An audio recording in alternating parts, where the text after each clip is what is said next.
வணக்கம், this is மகா exercise 3.6. நம்ம முதல் கணக்கு 9 டெக்ஸின் அடுக்குன்னு 9. இது மாதிரி ஒரு சமன்பாடு கொடுத்துருக்காங்கன்னு வச்சிங்களா. அடுக்கு எத்தனை இருக்குது? 9 இருக்குது. அப்போ எக்ஸனுக்கு எத்தனை தீர்வுகள் இருக்கும்?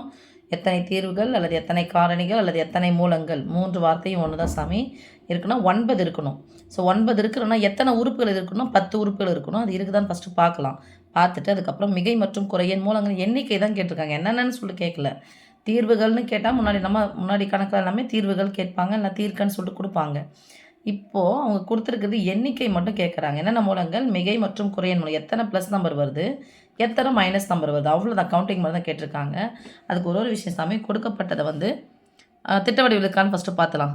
எக்ஸின் அடுக்கு 9, எக்ஸின் அடுக்கு 8, எக்ஸின் அடுக்கு 7, எக்ஸின் அடுக்கு 6, எக்ஸின் அடுக்கு 5, எக்ஸின் அடுக்கு 4 இல்லை. அதனால் என்ன பண்ணுறோம், ஃபஸ்ட்டு கொடுக்கப்பட்டதை திட்ட வடிவில் எழுதிக்கிறோம். அதுக்கு பேர் என்னென்னு எடுத்துக்கிறோம்? பி ஆஃப் எக்ஸ்னு எடுத்துக்கிறோம்.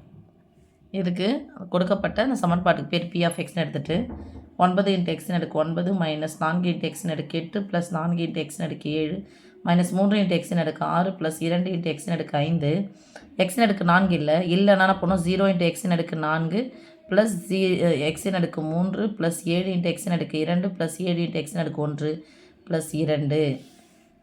இப்போது மிகை மூலங்கள் அப்படின்னு சொன்னால் ப்ளஸ்ஸு தான், ப்ளஸ் எக்ஸ் தான். குறையன் மூலங்கள்னால் மைனஸ் எக்ஸ் எடுக்கணும். இப்போது எதை மட்டும் பார்க்க போகிறோம் அப்படின்னு சொன்னால் குறிகள் மட்டும் பார்க்க போகிறோம். முன்னாடி குறியில் என்ன சாமி இருக்கு அர்த்தம்? ப்ளஸ் இருக்குதுன்னு அர்த்தம். ஸோ ப்ளஸ் மைனஸ், அடுத்தது ப்ளஸ் மைனஸ் ப்ளஸ், இது போட்டுக்கிறோம் ப்ளஸ்ஸு மைனஸு ப்ளஸ்ஸு மைனஸு, இங்கே ப்ளஸ்ஸு, அதுக்கப்புறம் எல்லாமே ப்ளஸ்ஸு. 1 2 3 4 5 6 ப்ளஸ் வருது.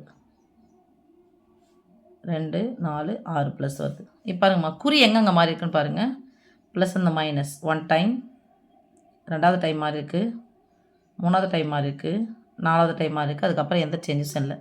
ஸோ மிகை மூலங்களின் எண்ணிக்கை, மிகை மூலங்களின் எண்ணிக்கை குறி வச்சு தான் சொன்னோம். குறி எத்தனை முறை மாறி இருக்குதோ அதை தான் வச்சு சொன்னோம். எத்தனை முறை மாறி இருக்குது? 4 முறை மாறி இருக்குது.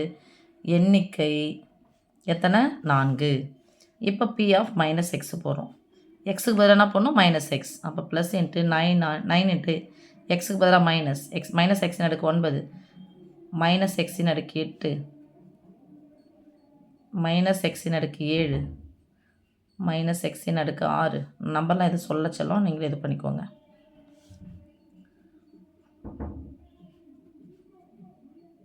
எக்ஸின் அடுக்கு 3 ப்ளஸ் 7 இன்ட்டு எக்ஸின் அடுக்கு 2 plus 7 into minus X plus 2. இப்போ தெரிஞ்சுக்க வேண்டியது, இப்போ தான் கற்று வச்ச வித்தையெல்லாம் இறக்குறது இது தான். நான் ஏன் ஒரு முறையும் ஒத்தப்படை மைனஸ் சட்டப்படை மைனஸ் சொல்கிறேன்னா காரணம் இது தான். ஸோ அடுக்கு ஒற்றைப்படையாக இருந்தால் மைனஸ் இருந்தால் மைனஸ் தான் வரும். ஸோ மைனஸ் ஒத்தப்படை மைனஸ், அடுக்கு ஒற்றைப்படை, அதனால் மைனஸ் தான் வரும். மைனஸ் 9 × எக்ஸின் அடுக்கு 9.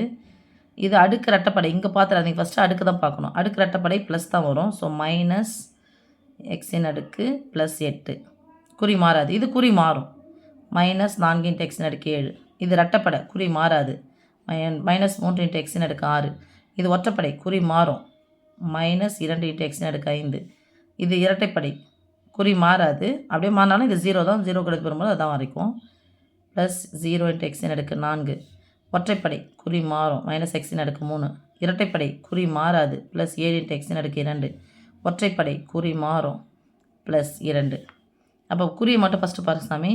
மைனஸு, 2வதுக்கு மைனஸு, 3வதுக்கு மைனஸு, 4வதுக்கு மைனஸு, 5வதுக்கு மைனஸு, 6வதுக்கு ப்ளஸ்ஸு, அப்புறம் மைனஸு, அப்புறம் ப்ளஸ்ஸு கம்மா மைனஸு, அப்புறம் ப்ளஸ்ஸு. இங்கே எந்த சேஞ்சஸும் இல்லை.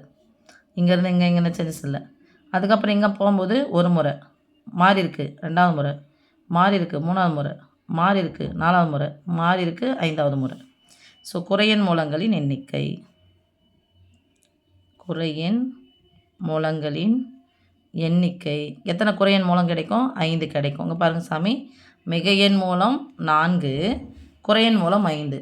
அப்போ மொத்தம் எத்தனை? 9 வந்துருச்சாங்க. மகா இங்கே பார்த்து சொல்லியிருக்கோமே. ஆமாம், இங்கே 4 வந்துச்சுன்னா அடுத்தது இங்கே என்ன தான் வரும்? 5 தான் வரும். ஓகேவா? அவ்வளோதான் சாமி, வெரி சிம்பிள். தேங்க்யூ.